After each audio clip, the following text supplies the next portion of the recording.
Please do subscribe to Prajabheri News Channel.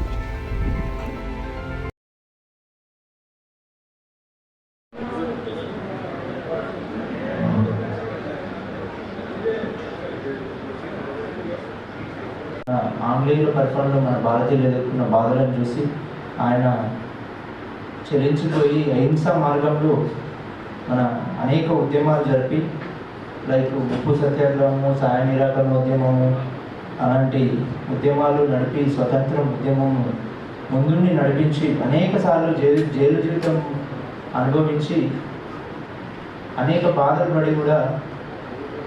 ఆదర్శవంతంగా అహింసా మార్గంలో ఉద్యమం నడిపించి మనకు స్వాతంత్రం నడిపించింది. సమయంలో కూడా మనం ఆయన జీవిత పాఠాలు నేర్చుకుని మనం అందరం కూడా అదేవిధంగా కొనసాగాలని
కార్యాలయ సిబ్బందికి, ఐడిఓసి కార్యాలయంలో ఉన్న ప్రతి అధికారి ధన్యవాదాలు తెలియజేస్తూ ఇంతటితో ఈ కార్యక్రమం